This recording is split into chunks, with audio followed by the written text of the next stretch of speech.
Te invitamos a unirte a la comunidad de En Perspectiva. Estarás apoyando nuestro periodismo profesional e independiente. Me estaba mencionando fuera de micrófono, ministra, un ejemplo concreto de construcción de madera que puede sorprender. ¿Cuál era? ¿El de un hotel? Sí, estábamos hablando de que en el Uruguay ya existe un hotel en la zona de José Ignacio, en Maldonado, que es construido totalmente de madera. Totalmente en madera. Hablando un poco de eso de romper ese preconcepto que tiene el uruguayo de lo que cuando yo hablo de las casas de madera. Quizás por aquel cuentito que nos enseñaron desde chico, el de los 3 chanchitos. El uruguayo le gusta mucho el ladrillo, el cemento, pero nosotros tenemos visiones y no tenemos que salir muy lejos de acá en la región de Bariloche, Chile, Gramado y Canela, en el Río Grande do Sul, que son construcciones de gran calidad y de buen nivel de acústica, de aislamiento, de todo. Digo que a eso yo aspiro, no a una simple casita de madera. Hablemos, ministra Moreira, hablemos algo del presupuesto, algo muy acotado, digamos, de números, y después ya vamos a planes concretos.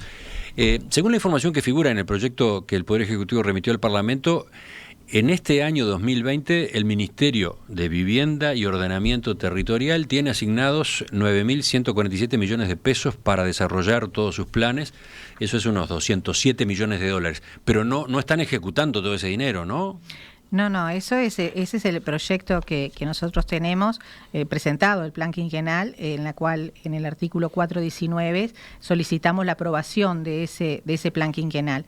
Nosotros, obviamente... Pero este año, en particular este año, 2020, en el primero, todavía sin el nuevo presupuesto. Sin el nuevo presupuesto, varía el monto, y te digo por qué, porque ahí ya estamos hablando sin...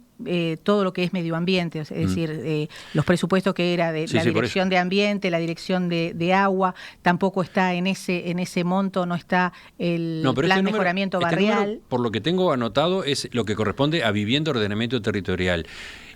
Pero no es lo que ustedes pueden ejecutar, porque se les aplica el recorte del decreto de marzo. Nosotros tuvimos que basarnos obviamente en el decreto del Poder Ejecutivo, el 90/2020, en la cual teníamos que realizar un ahorro basado en el del presupuesto del 2019. En lo ejecutado del 2019. Lo ejecutado del 2019. Algo curioso, digo que te comento, nosotros cuando asumimos el ministerio en marzo, ya teníamos el 40% del presupuesto ya ejecutado. Eso nos ha visto complicado, por así decirlo, porque obviamente estamos con una manta muy corta, en la cual tuvimos que estirarla, porque ya teníamos inclusive comprometido todo el año con varios compromisos. Así que entonces 40% ya ejecutado, y después el recorte que se imponía con el decreto, que era del orden del... ¿De cuánto? De más del 20%, ¿no? Sí, yo... Entonces, ¿qué implicó? ¿Cuáles han sido las consecuencias, llevándolo al terreno práctico? No, las consecuencias es que, he peleado, en el buen sentido de la palabra, con el Ministerio de Economía, con OPP, con el Ejecutivo, porque yo entiendo que el Ministerio de Vivienda va a ser el gran generador, el que va a provocar el gran movimiento de la economía del país.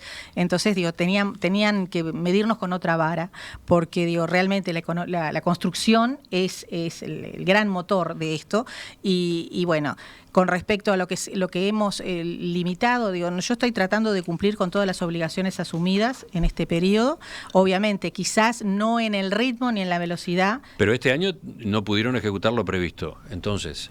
No, se está ejecutando, hay ciertos temas que lo que hemos hecho, tú habrás oído hablar muchas veces al señor presidente de esas perillas, lo que hemos hecho, nosotros entendemos que no podemos cerrar una perilla, sino ponerlo en el límite, en lo más mínimo, para poder llegar a fin de año, para poder respirar nuevamente con el próximo presupuesto. Y es así como que venimos cumpliendo con todos los compromisos en forma más lenta, pero estamos tratando. Nos quedan algunos temas que todavía pendientes para antes de fin de año. Y ahora sí, cuando entre en vigor el nuevo presupuesto, a partir del 1 de enero, ¿qué pasará si comparamos con el presupuesto del gobierno anterior?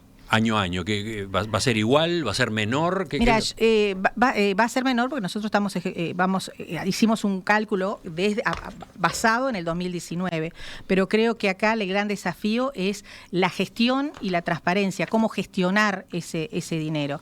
Para hacerte un comparativo, a igual situación hoy día, en Juntos, por ejemplo, que es uno de los programas que nosotros tenemos en el Ministerio, el año pasado, con el presupuesto sin el decreto 90-2020, sin una pandemia, se construyeron de viviendas, de soluciones habitacionales, en el monto de 197 casas. Sí.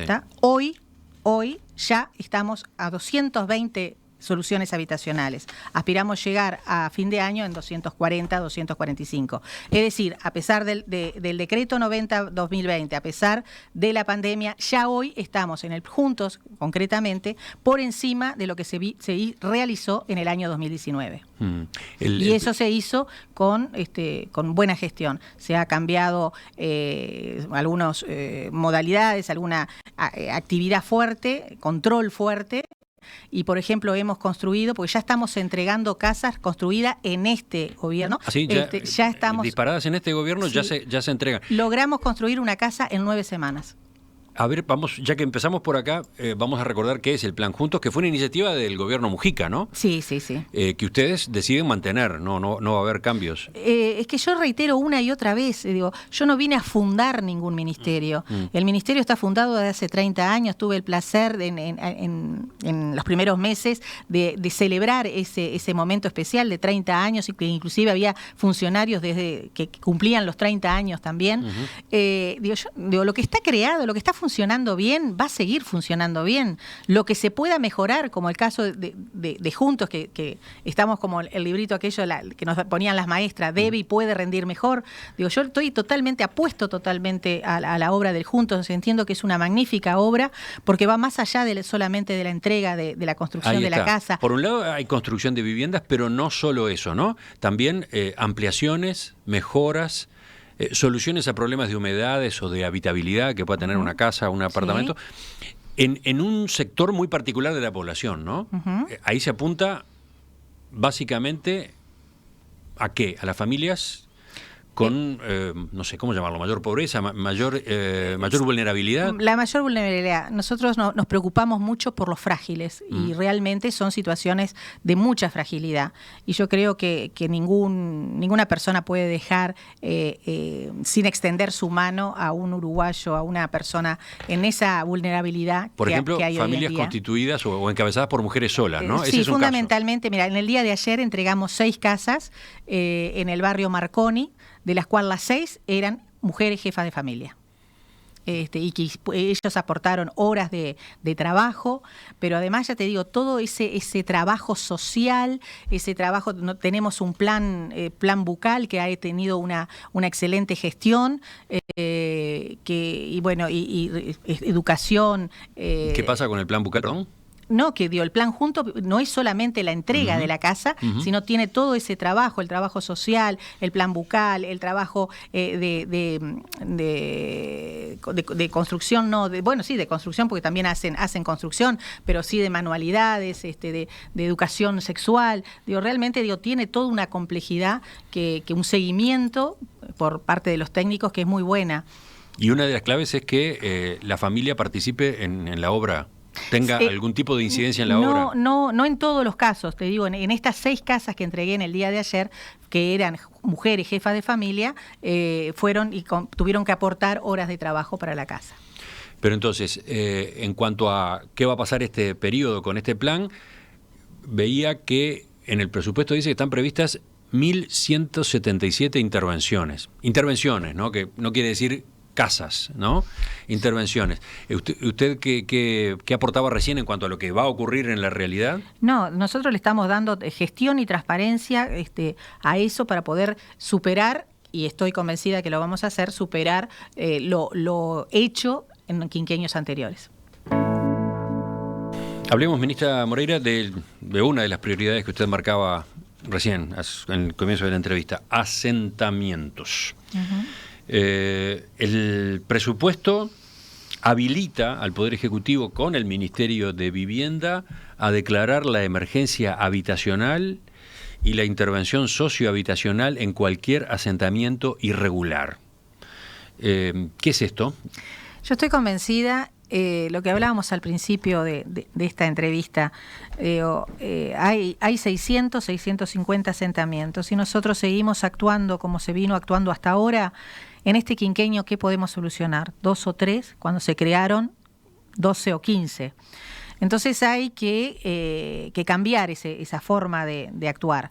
Para eso hemos creado desde el Ministerio el programa Entre Todos. ¿Qué es el Entre Todos? Bueno, justamente poner un punto focal a un caso concreto, a una situación concreta, y ahí aterrizar el Ministerio con todos los programas que tiene, porque tiene el Junto, el Plan de Relocalización, el PMB, tiene las cooperativas, tiene la autoconstrucción, o sea, todos los programas que tiene el Ministerio a ese punto focal.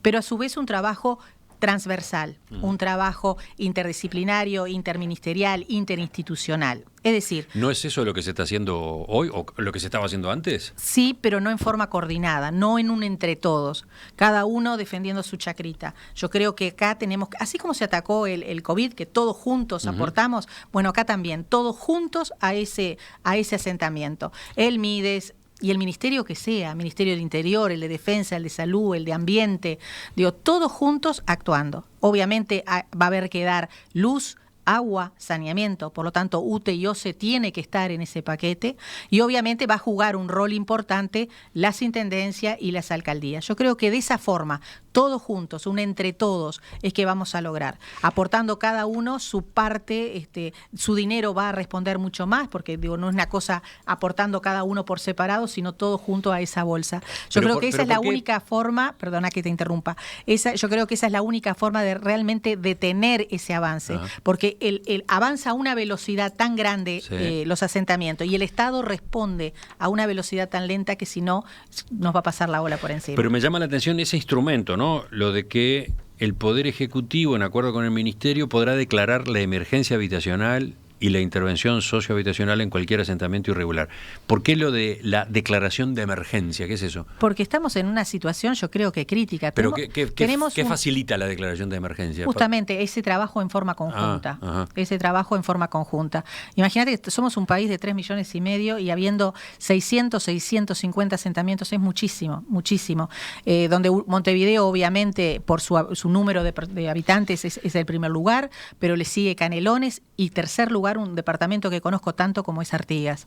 Entonces, y realmente yo he recorrido muchísimos asentamientos, tanto en Montevideo, tanto en el interior, y te puedo decir que ves cosas terribles, terribles, que te erizan la piel. A veces te estás caminando por ahí, no sabes en qué círculo, de la Divina Comedia, porque ves realmente cosas que te hieren.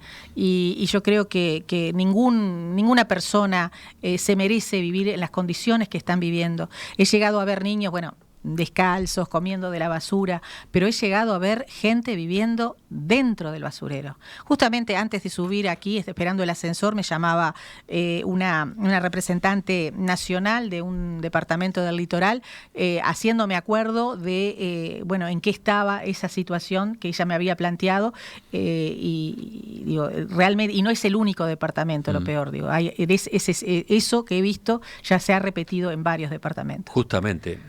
Y entonces, ¿por dónde empiezan? Porque el instrumento, por lo que usted explica, se entiende, el artículo 428 enumera, dice, la intervención sociohabitacional consistirá en la realización de obras de infraestructura y mejoras edilicias, regularización de la titularidad de la tierra, fomento de la integración de las familias participantes y su entorno. Así, como descripción general, eso es una intervención. Ahora, ¿por dónde empiezan? ¿Y a qué velocidad logran ir, justamente? Mira, lo que pasa, digo, que en lo que respecta al plan mejoramiento barrial, es algo muy lento, porque digo, el plan de mejora barrial no es solamente la entrega de la casa. El plan de mejoramiento barrial es llegar socialmente...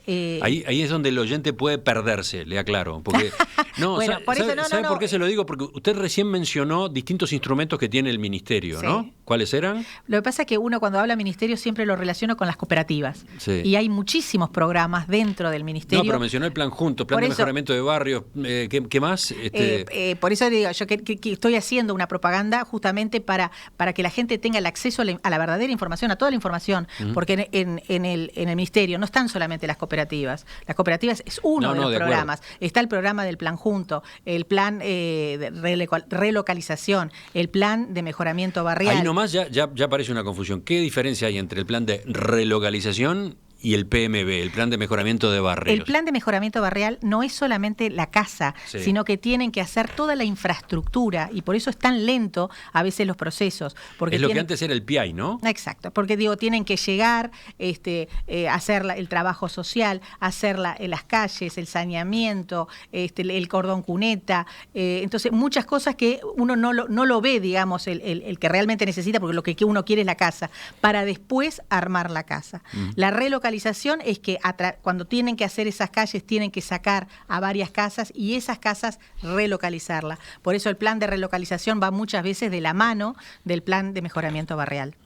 En un caso concreto, Las Láminas, que es un barrio de allá de Bella Unión, que ha trascendido fronteras por la situación. Fue un barrio emblemático en su momento. Creo que ya a nivel nacional más que departamental. Por el desastre que se había consolidado allí, ¿no? Bueno, eso es un trabajo que empezó hace muchos años, en el 2010, porque el terreno era del Ministerio de Defensa, pasó al Ministerio de Vivienda, era un terreno de rural, tuvo que pasar por la Junta para transformarlo en suburbano, después va a volverlo a pasar para urbano, después la construcción de la casa, y ahora estamos haciendo justamente la titularidad de esas casas. Y hemos entregado hace 2-3 meses 40 títulos y les prometí que antes de diciembre íbamos a entregar los últimos 40 títulos de casa para recién ahí dar por finalizada la obra de Las Láminas. Hablemos, aunque sea unos minutos, del PMB, del Plan de Mejoramiento de Barrios. Fue creado en 1999, tuvo como primer nombre PIAI, ¿no? Bueno, la sigla era PIAI. Sí. Que quería decir Programa de Integración de Asentamientos Irregulares. Después, a partir del 2007, tiene el nombre que ahora le asignamos, PMB, Programa de Mejoramiento de Barrios. Se centra principalmente en obras de infraestructura urbana, no en la construcción misma de viviendas, como usted puntualizaba. En la redacción que el Poder Ejecutivo envió al Parlamento, se estableció que ese programa pasaría del Ministerio a la órbita de la Presidencia de la República. Y allí se dio una discusión, ¿no? Su partido, Cabildo Abierto, y el Partido Colorado, bueno, el subsecretario de Vivienda es Colorado, se opusieron en la interna de la coalición. El Frente Amplio estuvo en esa misma línea, se alineó con ustedes. Lo cierto fue que la discusión se saldó dejando por el camino lo que venía como propuesta de la presidencia. ¿Cómo fue? ¿Por qué era inconveniente que el PMB pasara a Presidencia de la República? Yo no diría que hubo una discusión, nosotros nos enteramos que en el momento de que estábamos ingresando los artículos en el presupuesto, de que la opción era de pasar al PMB al Ejecutivo. Nosotros entendíamos que eso no era lo conveniente, ya que obviamente el Ministerio tiene una experiencia al respecto que sería una lástima perderla, y bueno, tiene todo un equipo trabajando en ello, y entendíamos que tenía que quedar en el Ministerio. Y así se lo hicimos saber al señor Presidente de la República y al señor director de la OPP. Tengo acá los comentarios que hizo en el Parlamento justamente el director de la OPP, Isaac Alfie. Dijo, el objetivo, cuando se buscaba que estuviera en presidencia, es lograr una mejor coordinación con los gobiernos municipales y las empresas públicas, porque, decía, el programa no ha tenido una ejecución muy buena en términos generales, ha tenido carencias y poca coordinación. Un porcentaje muy grande de la ejecución dentro del Plan de Mejoramiento de Barrios se dedicó a consultores y viáticos. La idea es hacer una cosa más grande y más coordinada a través de la OPP. Bueno, es una opinión, digo, por eso le digo, yo lo expresé cuál era mi opinión a ellos y veo que digo no estaba tan alejada cuando la ley entra al Parlamento. Tú sabes que la ley empieza, una vez que entra, esa criatura empieza a tener diferentes, pueden hacer de diferentes formas, agarra vida propia. Y digo, creo que no estaba tan alejada cuando el Partido Cabildo Abierto, pero como tú bien dices, no es el único que sigue, ya que el Partido Colorado en pleno, los dos sectores del Partido Colorado nos acompaña, el PERI nos acompañó y el Frente Amplio también, o sea, quedó solamente el Partido Nacional. Yo creo que también hay una forma de contralor por parte del Ejecutivo. Ese fue uno de los argumentos que se utilizó, sí, que en realidad es un argumento que la propia coalición multicolor esgrimió muchas veces a propósito de los periodos anteriores, ¿no? Exacto. Que se había generado en Presidencia de la República una concentración de unidades y organismos que no parecía sana, claro, porque esas entidades después no tienen control parlamentario, ¿no?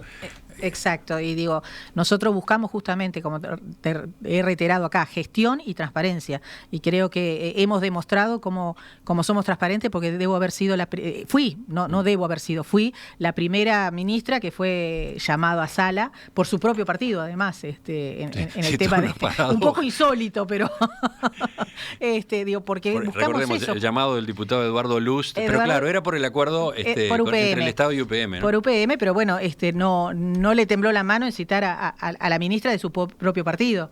Y me parece bárbaro, digo, porque dimos la cara, explicamos y dimos a entender todo lo que habíamos tenido, que había sido un tema bastante guardado en cuatro paredes. Digo, por eso digo, yo creo que esa forma, estando en el ministerio, va a haber una mejor interrelación con el Ejecutivo, con el Legislativo, perdón. Sí. Había, me imagino, para empezar, una cuestión de, entre comillas, amor propio, ¿no? Implicaba sacarle al ministerio un sector muy importante, una problemática muy importante. Pero además, digo, me parecía que iba en contraposición a algo que se había votado en la Ley de Urgente Consideración. En la Ley de Urgente Consideración se crea una nueva dirección dentro del ministerio. Ah, es cierto, ahí está. Que lo que se ha dado a llamar la DINISU. La DINISU iba a englobar todos los programas sociales, que era los que mencionamos recién, el Juntos, el PMB y el Plan de Relocalizaciones. Entonces, si tú me sacas el Plan de Mejoramiento Barrial al Ejecutivo, también de hecho me estás sacando el de relocalizaciones, que como te decía hoy, va de la mano. Uh-huh. Entonces me creás una dirección para poner adentro de esa bolsa un solo programa que está funcionando bien y afuera. Una incoherencia. Me parece que ahí está no entendía, digo. Por eso digo, pero yo respeto, digo, yo puse, era mi opinión y se la dije directamente, como bien dijo el señor presidente el lunes pasado en un discurso, cuando uno está convencido de una idea, lo dice y va para adelante. Y bueno, como alumna, digamos, lo dije y fui para adelante. Hablando del presidente, según las consultas que realizó la producción de En Perspectiva, el doctor Lacalle Pou tiene de todos modos la intención de supervisar estos trabajos, porque el objetivo de fondo era que él coordinara directamente las mejoras en asentamientos. ¿Cómo lo ha hablado con él este asunto? Porque recordemos que, por ejemplo, que en la otra campaña electoral, en su primera candidatura presidencial, Lacalle Pou tenía aquella consigna, aquel emblema de asentamiento cero, era una de sus inquietudes, ¿no? Entonces... sí, él hablaba del asentamiento cero. Lo que pasa es que yo creo que hoy día hablar de asentamiento cero sería divino para el oyente y para nosotros decirlo, pero creo que sería un poco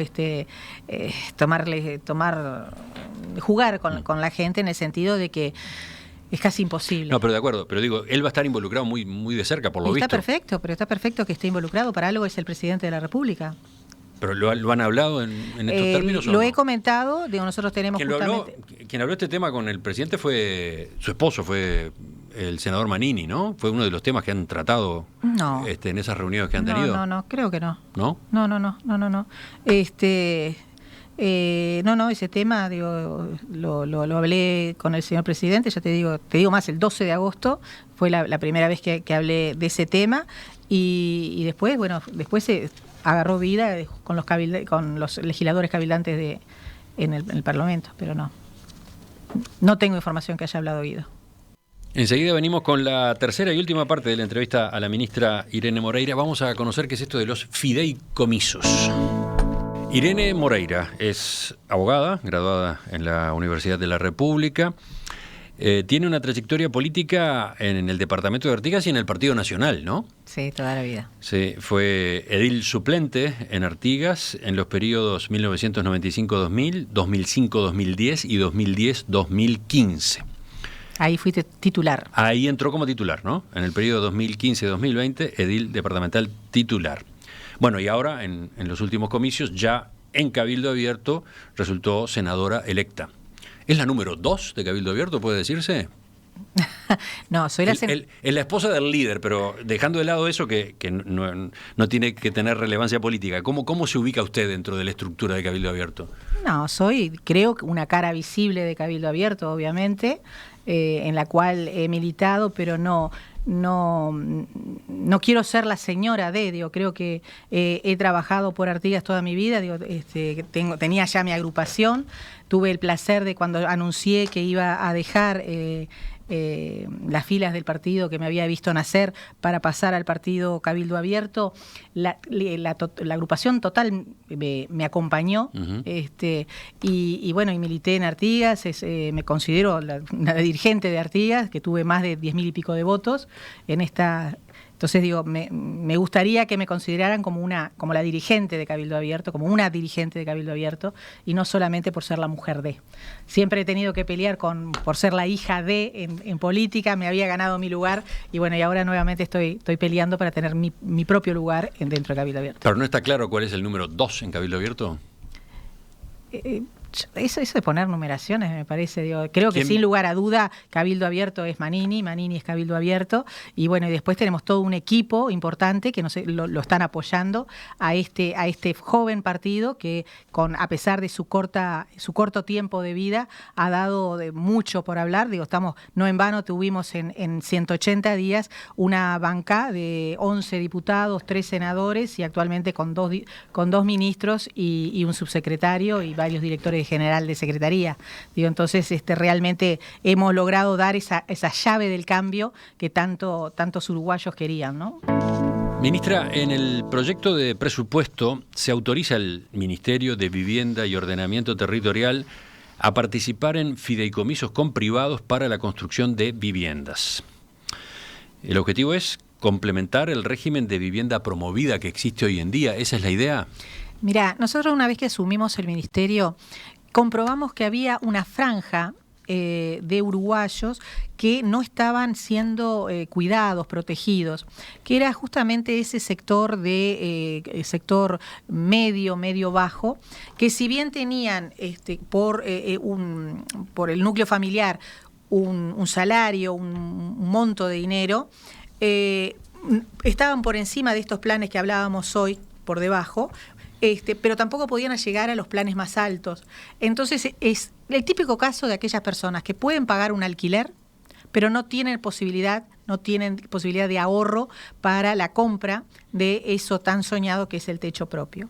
Entonces, obviamente hemos trabajado en la creación de ese fideicomiso que presentamos en el plan quinquenal para ser puesto en consideración, para justamente crear nueva construcción, darle un impulso a esa construcción para poder hacer alquiler con opción a compra. A ver, leo el artículo 441, por lo menos lo fundamental, dice: autorízase al Ministerio de Vivienda y Ordenamiento Territorial la participación en fideicomisos para la construcción de viviendas en el marco de los programas habitacionales implementados por el inciso. El Ministerio podrá transferir a dichos fideicomisos, con cargo a los recursos presupuestales asignados, las partidas destinadas a subsidios habitacionales de capital, cuotas de amortización de préstamos, pagos de arrendamiento con opción a compra y otras modalidades de adquisición de vivienda por parte de personas y familias. ¿Cómo funcionaría esta herramienta de los fideicomisos? A ver. Esa herramienta estaría compuesta. En realidad son 3 fideicomisos, son 2 fideicomisos financieros y uno administrativo, en la cual el ministerio entraría con 2 tercios y 1 tercio los privados. en la construcción, amparados en la ley esta de promoción social, para poder construir esas viviendas. Tú sabes que hemos hecho a través del Poder Ejecutivo otorgado realmente una quita importante, un beneficio para promocionar la construcción, y lo que hemos visto es que en periodos anteriores no se ha visto reflejado en el valor de la edificación. No podemos decir que una vivienda social pueda ser 120, 170 mil dólares una vivienda social. Esa de social no tiene nada. Por lo tanto, lo que queremos construir es justamente fijar un monto de $1.000 el metro cuadrado. No puede superar más del $1.000, porque si no deja de cumplir esa función. Y realmente lo que hemos visto que a través de ese desprendimiento impositivo que ha hecho el Poder Ejecutivo, hemos logrado realmente ya desde ahora un movimiento. Por algo, en el día de ayer que tuve la firma de acuerdos en el Ministerio, ya hay 5.404 viviendas que solicitaron, empresas constructoras que han solicitado acogerse a este beneficio, que formarían el número de viviendas de 5.404 desde que se creó, se derogó ese artículo, que fue el 16 de abril de este año. O sea, realmente ya se muestra que hay un impulso. Y bueno, y justamente lo que queremos hacer a través de esos fideicomisos, crear ese fomento para nuevas construcciones. Sobre todo, ya te digo, apostando a ese segmento de la población que entendemos que estaba desprotegida. Pero entonces, a ver, cuando se crea el fideicomiso, ¿qué es lo que pasa? ¿Se emite títulos de deuda? Se emite títulos de deuda que van a estar cotizadas en la bolsa. Ahí, como te dije, entran 2/3, entra el Ministerio, 1/3 los privados. Después... los privados son promotores de vivienda. Promotores de vivienda privado. Y después recién entraría en una tercera posición las AFAP, República FAP, en la cual, porque en esa opción que yo te hablaba de alquiler con opción a compra, estarían, con las hipotecas que estarían entrando ellas, y le da la posibilidad a aquella persona que opta por la compra, que esos 20, 25 años poder seguir pagando en cuotas, ahora no pagando su alquiler, sino pagando la cuota de su techo propio. Pero entonces la idea del fideicomiso es que se emiten títulos de deuda, y eso permite entonces que a corto plazo se disponga de una masa de dinero importante para largar con esas obras. Exacto. Según decía el gerente general de República FISA, se podría disponer a corto plazo de $150 millones para construcción de viviendas. Exacto, ese es en el día de hoy se está manejando ese número. Y el Ministerio después pagaría, digamos, con los fondos presupuestales, año a año. Esa es la idea. Esa es la idea. Tenemos la primera etapa se puede terminar, o si no seguir como autoalimentándose para futuros fideicomisos. Entonces, hemos estudiado, hemos puesto mucho pienso, mucha creatividad. Hay que entenderlo, no es un mecanismo fácil de pasar en limpio, ¿no? No es un mecanismo fácil, pero que se ha hecho muchísimo en estos últimos años. No es un invento de la coalición o un invento de Cabildo en este caso. Esto se ha hecho, y te reitero, en muchísimos ejemplos podemos dar, pero en esta frazada que hablábamos hoy, en esta manta corta, teníamos que realmente poner imaginación para construir esas viviendas que hace tanta falta. Entonces, la propiedad de estas viviendas no sería del Estado, sino del fideicomiso, que a su vez tendría origen público-privado, una mezcla de público-privado. Sí. ¿Dónde estarían ubicadas las viviendas? Porque estamos pensando... No solo en Montevideo, claramente, ¿no? No. Esto es a nivel nacional. Está muy acotado en el reglamento que se hizo para la derogación de lo que era social, de vivienda social. Hay un sector de Montevideo, que sería la costa, por ejemplo, que no está prevista, sí. Pero es una zona muy amplia de construcción en Montevideo, por ejemplo.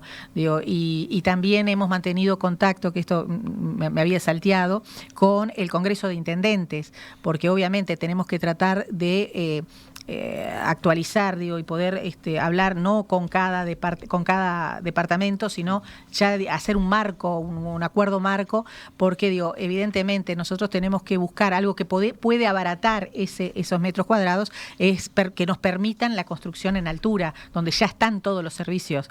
Esto sería muy importante justamente por el costo, porque si no el gasto de llevar el saneamiento al lugar donde se está construyendo provoca el aumento del costo de la vivienda. Y entonces la idea sería que las cuotas mensuales fueran del orden de 12.000 pesos. Sí, nosotros aspiramos... ¿Para viviendas de qué tamaño? ¿De qué comodidades? De dos dormitorios, más o menos. Va a haber construcciones de 1, de 2 y de 3 o más. Está establecido el metraje de esos apartamentos, de esas casas, para la construcción.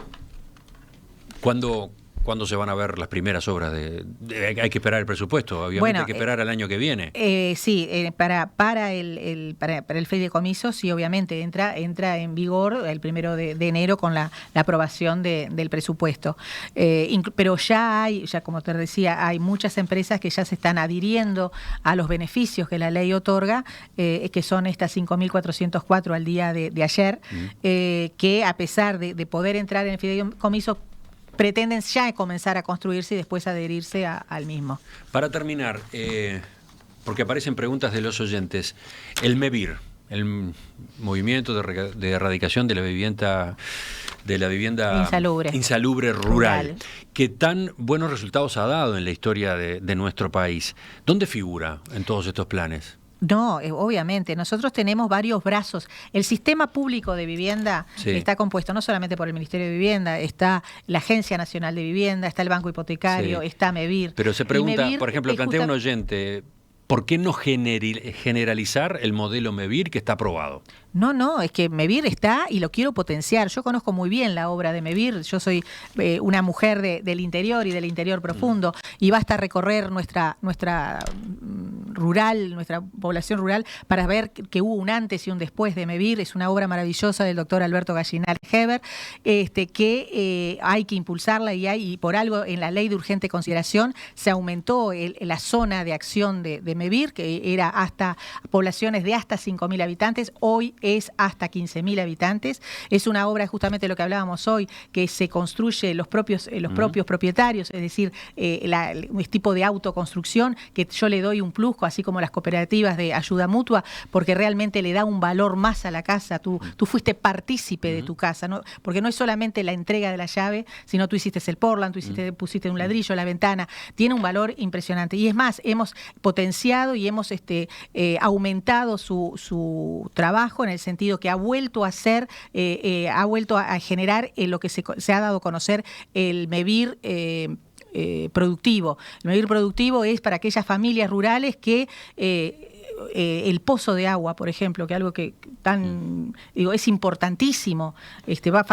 Hay que estar en una zona rural sin agua y perder la cosecha o perder animales que te estás criando. Obviamente tienen que ser productores familiares de bajos recursos, un galpón donde poder guardar tu semilla, guardar tu maquinaria. Realmente yo me gusta mucho la obra, la conozco no de ahora, la conozco desde siempre, y estamos junto con el presidente de MEVIR, el arquitecto Juan Pablo Delgado, trabajando muchísimo y dándole una fuerza muy grande a MEVIR. Irene Moreira, ministra de Vivienda y Ordenamiento Territorial, le agradezco su presencia esta mañana para este repaso así amplio y rápido que hemos hecho de algunas de las líneas de acción en esa cartera. Volvemos a conversar en cualquier momento. Muchísimas gracias a ti por la invitación, y bueno, dije que el ministerio iba a ser de puertas abiertas, así que también te espero por allí en cualquier momento. Vamos en busca de la tertulia ya mismo.